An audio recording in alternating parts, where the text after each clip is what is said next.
good match for them.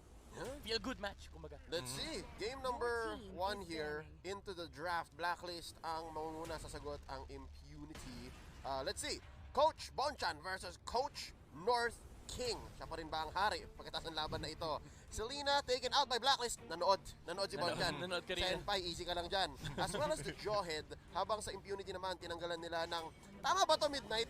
Aldous agad. Yes. Tsaka Eve. Aldous agad? Yes, ang gumagawa nito is EVOS SG, yung nagbaban ng Aldous first phase, and you have to give respects to Impunity KH. Ayaw nilang makalaro yung Aldous ng Blacklist International, a hero that usually pops out on the second phase. Pero again, respeto. Kailangan mong bigyan ng respeto si Blacklist International. This team is the scariest team when it comes to playing the Aldous. Yeah, but nakikita natin yan. Perfect record ng MPLPH Season 7 under the banner of Blacklist International, ang Aldous pick. So nakita natin nila eh. Kumbaga, yung first game ng Blacklist International, hindi na nila ito tinatago. Just like what happened nung compared sa nangyari nung Game 7 natin ng MPL Philippine Season 7. Pero ito, parang binibigyan na rin ng pagkakataon o binibigyan na rin nila ng idea yung ibang teams na okay, hindi na sa amin to secret.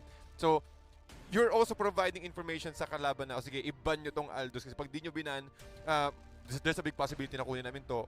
And also giving space sa mga hero pools pa ni Wise moving forward. Impunity KH, they need to think about heroes like Barats at this point. Knowing na, of course, yung Benedetta hindi malalaro dito sa series na to. They have, both teams have good Benedetta players. Blacklist International, they've already set up with the Estes. Meron pa silang Rafaela, mind you. Ginawa na nila to before nung grand finals natin ng MPLPH, the Estes and Rafaela combo. Impunity KH opts to go with the YSS and Lunox. Lunox, I perfectly understand. It can be good against the upcoming Barats pick of Blacklist International. YSS, I feel like they're not respecting the hero pool of Wise. Kasi alam nila na, okay guys, Granger lang yan. Kumbaga, eto na naman tayo sa mindset na Granger lang lalaroin ng Blacklist. But time and time again, they've proven that they can play the Ling, the Harley, diba? They can actually play a lot. And ayan na yung Rafaela Harith. Wow. Harith, actually may talo na si Harith one game. Pero sa PH, perfect record. Yep. Oheb ni Harith. Yes, Oheb ni Harith. Yung Oheb ni Harith, ladies and gentlemen. So tapos na ang first half ng Blacklist. Anong sagot ng Impunity KH? Very interesting. Gusto ko nang balikan talaga yung YSS. Parang sabi nila, White Knight, sige, ikaw na bahala. Ayusin muna natin. Let's get a stable pick here and understand na vision is key. Kasi tinanggalan nila tayo ng Selena. So ito na lang muna. I wonder what this is. Maybe that's sideline Uranus. Wow, really? They picked the Uranus into a Rafaela and Harith. Something that you don't really do, because these two heroes, they just destroy your ability to join fights. Because of the presence of the Zaman Force. Kapag kinagad ka ng Zaman Force, kailangan mo gamitin yung ultimo para matakal yung slow. But then again, the Harith will just chase you down. And at the same time, the Rafaela will just provide the sustainability and the mobility to move away from the Uranus and the punish as well. Kasi parang ano yan eh, double-edged sword si Rafaela. Kapag tinatakbuhan mo siya, sobrang aggressive niya. Kapag ikaw yung naghahabol, ang hirap niyang habulin kasi Rafaela siya eh. Pati hindi sumasagot itong pick na Uranus sa side ng Blacklist International kung sakaling ipo-pull off pa rin naman nila yung 5-man group up playstyle nila.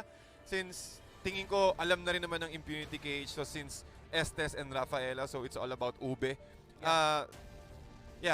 Tingin ko magiging, laning phase, magiging okay siya. There's a big possibility for Impunity KH to lead the early game kung sakaling hindi mag-hyper-aggressive ang Blacklist International. But knowing Blacklist International, Power Spike level 4, they're already gonna go ahead and group up or rather go for pick-offs. Yeah, and medyo delikado. Parang first phase pa lang, linabas mo na yung dead lane.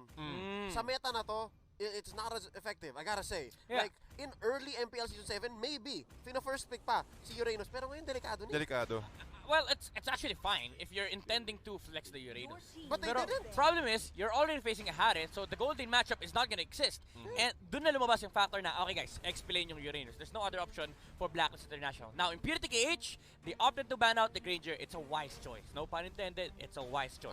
You start removing the hero pool of Wise. Next problem that they need to face, the Pakito of Edward. Pakito Barats, those heroes along the lines of group up just completely destroy the side of Impunity KH. Now the link is open for Blacklist International. And hindi imposibleng mag-link to. Yeah. And again, Impunity KH, they're not gonna steal the link. There's no way. Wala na. They leave it open here. So, again, I'd like to think that they respect Wise. Pero mukhang na-blindside sila. Yeah, kasi pwedeng ano eh, actually mas maganda nga na pinag-region na yung Blacklist. Kasi ang pwede mong gawin is you pick up the Barats now for Impunity KH, then Blacklist plays Granger Lapo. Then you get probably Kufra. Yeah. Diba? Yeah. Actually, wala pang tank ang Impunity KH. Now we're gonna get it in the form of a tank show. Okay. So talagang nilabas na agad ng Impunity KH yung mga side laners nila and also a possible tank. Pero ang Blacklist International sobrang flexible pa rin. At ito na nga, nilabas na nga nila ang Ito yung Pakito plus the Bruno ni Wise. Norb in Norb. the house. Goal! Goal! Isipin mo, tol hindi makakatakas yung mga kalaban dito. Again, with the movement speed plus the domain of the Moon God ni Estes. So, ang lakas ng pick of capability ng Blacklist International. Especially, this is a core Bruno. So, we are expecting a lot of volley shots na talagang pumuputok. So, maganda rin yung counter na yun up against Uranus. Ang Uranus kasi maganda siya, yung healing niya, it's the, healing per second Pero up against a burst hero, and also adding na merong magic damage yung Blacklist International on the hands of Oheb, it will be a big risk. So kailangan bumabad muna ni Uranus dito sa side ng Impunity KH before going on fights. Very all-in ang solution dito. Interesting, no? Na parang Impunity KH sana yung nagdi-dictate kasi nga meron silang first 2 picks. Pero dahil dito sa naging last pick ng Blacklist, parang sila naman mag-iisip, okay, so paano natin sasagutin yung Bruno? Yeah. Now what? What now? Ang posibleng pwedeng isagot dito ng Impunity Cage kung bakit din Carmilla yung ginamit nila kasi yung shared damage na pwedeng ibigay, they can provide a lot of magical damage again with the chaos assaults. So tingin ko yun yung magiging sagot nila para mahuli. Pero kung titimplahin ko yung magiging scenario, madaling makakaalis Maraming sustainability yung Blacklist International. Again, you're up against the Estes and Rafaela, which provides a lot of sustainability for the main core hero. So I'll go in favor of Blacklist International here, especially early. Wala ka bias. Wala ka bias, guys. Draft lang. If you switch this up, I will still favor the lineup that has the Bruno. Yeah, Exactly. as simple as just look at the level 4 of level 4s of Impunity H. How do you defend against a Harith and a Bruno alongside an Estes Rafaela against the Uranus? Kasi probably ang gagawin ng Blacklist dito is pagdating ni Wise ng level 4 or level 5, they go to the lane of Uranus, then they push down that lane. Or they go to the lane of Oheb para hindi umalis si Oheb ng kanyang lane. By the way, this is a gold lane show. Ang daling bugbugin yan, ang daling i-dive niyan sa tower, especially if you have a Rafaela and an Estes. And yeah, because of this switch up, because of that last pick, Carmilla, mas lalong humirap yata yung buhay ng Impunity KH. It would have been more sound for me personally if you're gonna try to pick off the Bruno with a Cho all in. I don't doubt na kaya naman yata yon ni TY. But right now, nako, medyo pedal to the metal ang galawan ng Blacklist International. Game number 1, pasok na tayo. A relatively quiet first minute. Yeah, I like what Essen did no, yung level 1 niya. Instead of investing onto the minion wave, kasi kaya naman ni Bruno tsaka ni Estes yan. Hindi naman sila nagmamadali clear yung lane. He just went straight towards the orange buff. Ginuro niya lang si White. Early knockout! I mean, that's Edward. Na-surpresa, tol. Happy New Year! Na Happy New Year. Napaputok, tol. Happy New Year, everybody! It's a classic matchup, Pakito versus Uranus. Naturally, The Uranus does nothing right now. What? Sorry? The Uranus does nothing right Yeah, now. if you have two good players, if you give them Pakito Uranus, the Pakito will just be on an advantage. But problem is nalugi sa XP si Boom. So talaga na maximize na Edward yung advantage niya at that point. And ito yung dito papasok yung tanong anong silbi ng Carmilla sa early game? Exactly. Parang napasama pa nga yata si Boom nung bumisita si TY. Yeah. I think Boom could have just stayed under turret, tapos yun, inantay niya lang. Siya yung legit TY. Yeah, TY na lang. Just get out of here. Sabi ni Edward TY. Yeah, let me deal with this, right? So, naghahanap sa baba si Boom ng room, and in mid, si Senpai di naman makasagot. Sobrang, wala, mana lang puhunan ng dalawan to Si Eson at si B. Yeah. Right now, wait lang. Si Edward, isa pa! TY, saan pupunta? Naghahanap ng isa. Cyclone Eye, right through the wall. And there's an early turtle. White Knight, gonna go down. Nasipaan ng isa. There's a goal. YSS falls. Wow, nakita mo yung sandwich play doon ng Blacklist International. After taking the turtle, nakakuha na naman sila sa magandang pick-off. Again, the slow capability. Oh, Venus! still alive! What? 1 HP and a dream. Sapat na para makapag-counter go ang Blacklist International. Humahabol sila dito. OP, Shunpo, way out. And, wow, biglang nagulat Medyo, Ganun lang kabilis. ano yun? Sabi ni Oh My Venus, wala silang damage like legit. kulang guys, tara laban tayo. Kasi, well, I mean, he was almost bursted down. Well, that was a full combo from a Lunox and a Cho. And hindi enough para mapatay yung support na Estes. And it came down to the tip. As in, isang basic na lang si V. And then nabuhay pa. Pero ngayon si Wise, papasok. A few hits right here. Eson gets hit by the way of the Dragon. Napalayo pa nga sa masama. And a free kill goes over to BLACKLIST International. Another gold pick-off sa side ng BLACKLIST International. Ito talaga yung laning nila eh. Pagkatapos ng aggression sa middle lane, aakit agad sila sa lane ni Oheb para makontrol or at least masira agad yung mga energy shields ng turret. But look at this. Boom! Boom! 3 minutes! Magda-double cut, triple cut. A little too dangerous. Yeah, especially against the Harriet. Pero at least it forced out the recall from the Harriet para hindi siya makapag-farm basta-basta sa kanyang lane. And this will attract more attention for the side of Impunity KH. So in turn, makakapag-push naman yung Impunity sa may top lane. Si Oheb naman this time around yung may ipit. And he's not in any shape to take this fight. Not just yet. Wait lang. Mon Delicado, Venus, right through the wall. Wave the Dragon on. Purify. Under the Zaman Force, they're gonna lose the turret, pero at least walang namatay. Yeah, safety. Nakikita rin kasi na yung risk ng sa side ng Impunity KH. Kapag nakapag-farm si Senpai, dun manggagaling yung main damage dealer ng Impunity KH when it comes to early to mid.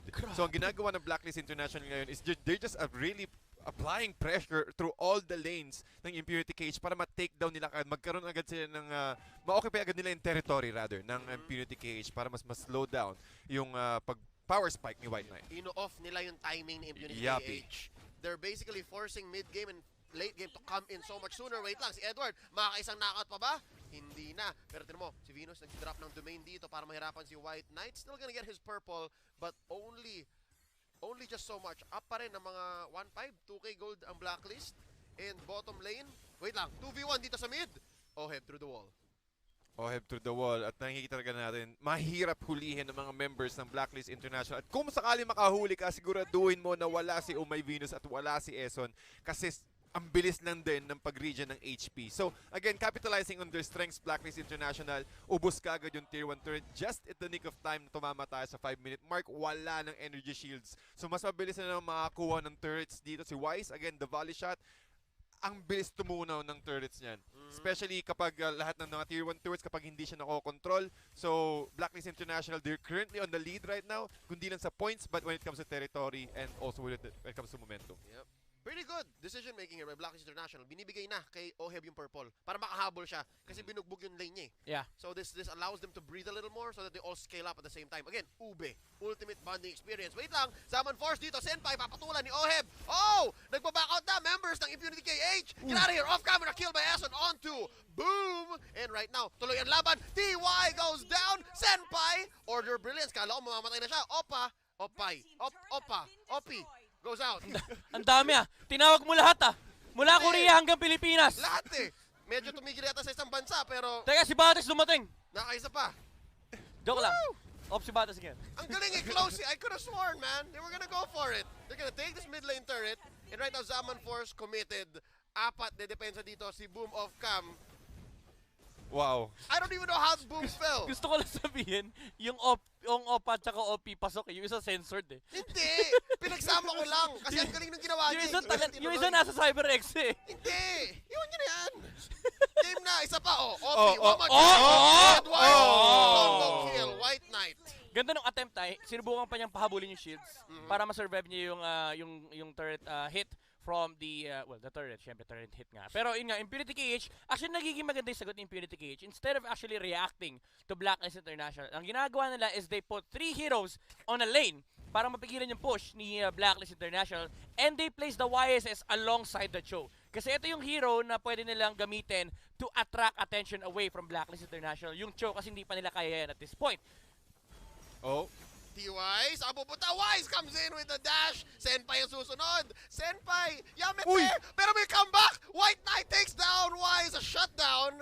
And just like that, masaya na ang Impunity KH. I think tama itong ginagawa nila. Parang kung may mag-overextend, kunin nyo. Pero si OP, papabagsakin ni Oheb. And I think may bagong threat si Oheb na yata. Ang dapat bantayan ng Impunity.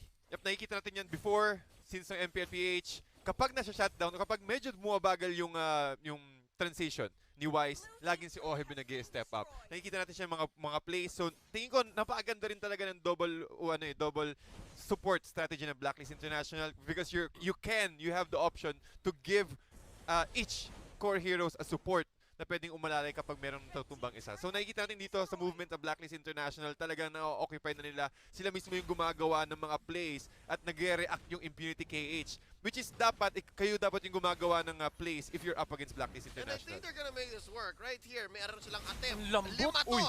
5 to Oh, wow! papasok. Nice catch by Obi onto Wise. Taking him down. Oh, may Venus na raw susunod. Oh no, it's a disaster! Ison! Uncle Ison, 1 HP left. Naghahanap dito ng combo. Oheb, Zaman Force. Pero Oh my wipe out! goodness! Hindi rin enough yung damage yung diet penalization, but tingin ko narinig yata tayo ng Impunity KH.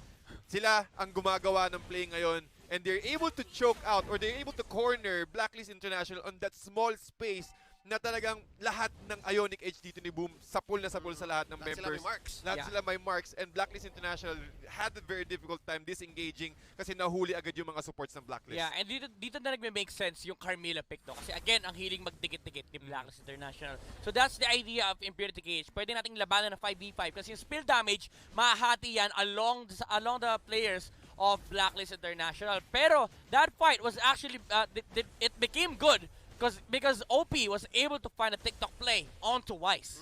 TikTok play.